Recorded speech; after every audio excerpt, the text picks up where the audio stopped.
When the phone rang, it was raining again outside. I had just set a bottle of bourbon on the table, ready to sink into the silence of the evening, a silence that sounded better than any music. But the ring, it had a different tone. The kind that shatters peace like a bullet through glass.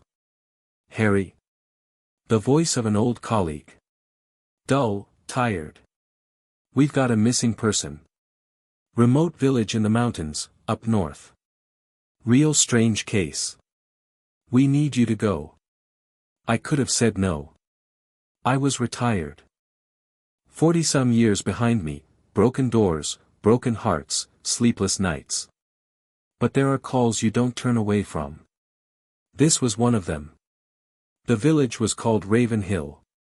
You won't find an article about it online, and even GPS tried to take me somewhere else at first. An abandoned mountain road, narrow, slick, full of switchbacks wrapped in fog. Stones tumbled from above like a warning, don't come here. And the rain kept pouring, like the sky had nothing left to hold back. When I finally saw the faded wooden sign, Raven Hill, my heart skipped a beat. The village greeted me with silence. Not the kind you get at dawn, but the kind that presses against your ears from the inside. Not a soul in sight.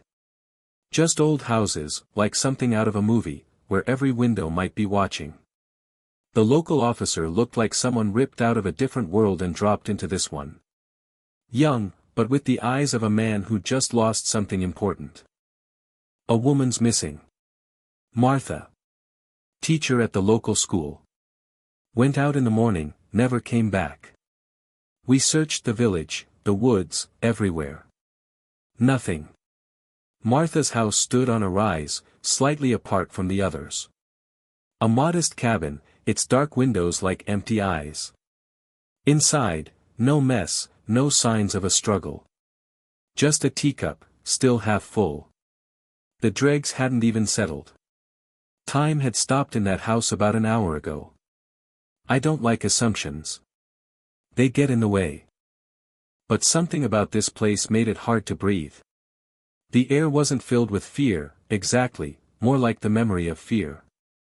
Like an old wound aching before a storm. I walked through the village. People spoke briefly, or not at all. Windows shut when I got close. Until one old woman, hunched and nearly translucent with age, whispered. She's not the first, officer. Others have vanished before. It's just, no one talks about it. How many? I asked. Every few years. One. Then another. Then silence. And everyone stays quiet. Because they know, there's something here. Something that doesn't like being found. And that's when I realized, I wasn't looking for one missing person. I had entered a place that itself was a mystery. Silent, wet, dark. And maybe, just maybe, it didn't want to be solved. And here's your hook, if you're looking for one. That very night, when I stayed in the village, I saw a figure. Standing right in the middle of the road, in the downpour, motionless, like a shadow. I rushed outside, and nothing. But on the wet ground, one footprint remained. Just one. A barefoot human foot. So tell me, how do you sleep after that? By morning, the rain wasn't just falling, it was tearing the world apart. Drops hammered the roof like someone outside was throwing stones. I looked out the window, the clouds hung low, and it felt like the mountains were swallowing all the light. The wind moaned as if the trees themselves were trying to speak, but didn't know how. I had arranged to meet a local man who used to work with Martha. But on the way to the edge of the forest, where his house stood, everything went sideways. Just 50 yards from the turnoff, I heard a deep rumble, and the ground shuddered. The next moment, a rockslide came crashing down the mountain onto the road. It blocked everything. I jumped out of the car, barely avoiding the landslide. Looked up, small stones were still tumbling down. Another minute, and it would have been too late. My contact was now on the other side. No cell signal. I had to turn back. But as I did, an old man stepped out from behind the trees, holding a saddle in his arms. "All roads can disappear in a blink," he said. "But paths a horse remembers, those never fade." While I was still trying to process what he meant, he whistled. 2 horses emerged from the woods. One black, the other gray, with intelligent eyes and rain-soaked coats. "If you want to find that woman, and not be the next one gone, saddle up. You won't get far by car now." I mounted the gray. The old man took the black. We set off along a narrow trail winding between the trees, so tight the branches whipped at our faces. And though I didn't believe in the supernatural, every rustle, every bird cry sounded like someone whispering. The old man stayed silent. Then suddenly asked. "You saw her, didn't you?" "Who?" "The shadow. She always comes to strangers the first night. Checks them. Sniffs. Chooses." I said nothing. Because there was nothing to say. And yet, everything. By the time we reached the old farm outside the village, where Martha had once helped with the children, I was past the point of surprise. The barn door creaked open on its own. Inside, it smelled of mold, wet straw, and something that shouldn't have had a smell. But it did.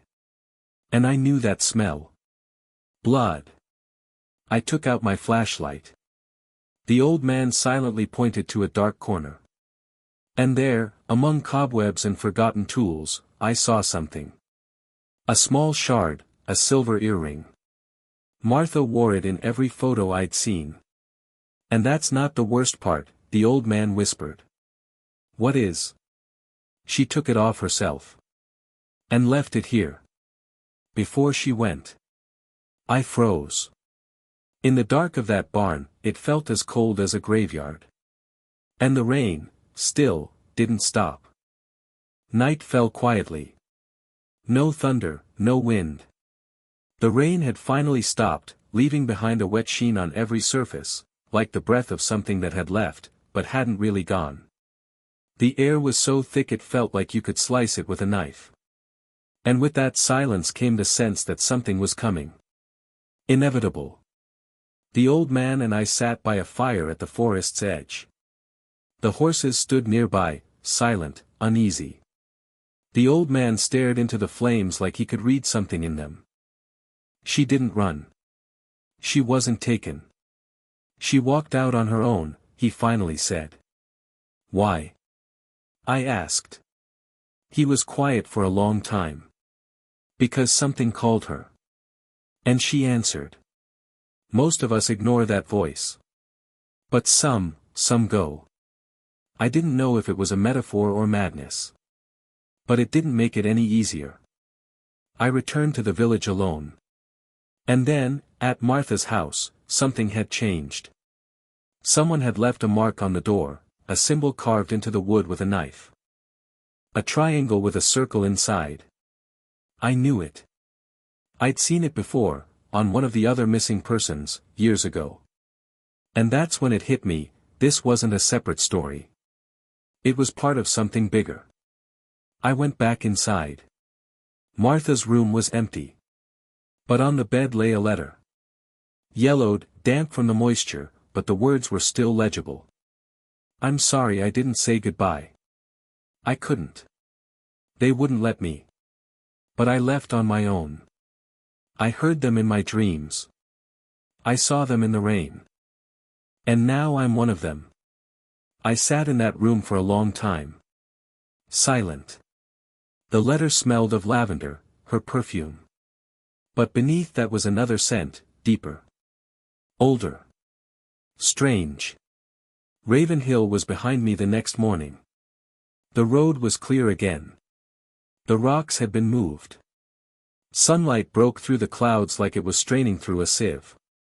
Everything seemed lighter. But it only seemed that way. When I got back to the city, I opened the old case files. The ones with no answers. Each one about a missing person. And each one under similar conditions, rain, silence, mountains. And the same symbol. It wasn't coincidence. And I realized one thing, there's something in the mountains. Something that calls. And some people answer. Maybe it's not our place to understand it. Or stop it. But if one night, in the rain, you see a figure in the mist, don't call out to it. And don't follow. Because maybe it's not human anymore. And maybe, it's not alone. And you know what? I still don't know why I agreed to take that case. But that night, standing in the rain, staring into the eyes of that shadow, I felt like I knew her. Maybe we'll all hear that voice someday. The only question is, will we answer?